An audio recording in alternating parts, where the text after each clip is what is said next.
এ পর্যায়ে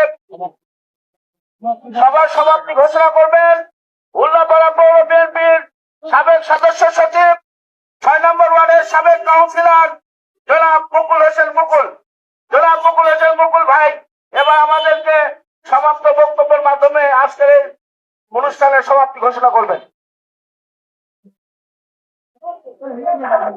বিসমিল্লাহির রহমানির রহিম। আজকে এই ঐতিহাসিক দিন 13 নভেম্বর স্বৈরাচার দোসর শেখ হাসিনার রায় আজ দিবে বাংলাদেশ আদালত। এই উপলক্ষে স্বৈরাচারের দোসর দেশে লকডাউন বলতে একটা অরাজকতার পায়তারা করছে।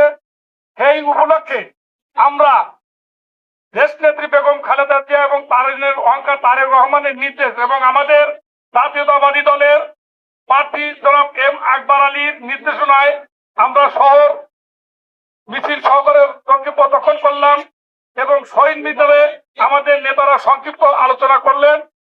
এই আলোচনার মাধ্যমে আগামী দিন আমাদের জাতীয়তাবাদী দলের প্রার্থী এম আকবর আলী ধানের শীষ প্রতীকে বিজয়ের আহ্বান জানিয়ে আজকের এই মিছিল এবং এই আলোচনা সভা এখানে এই সমাপ্ত বলে ঘোষণা করা হইল।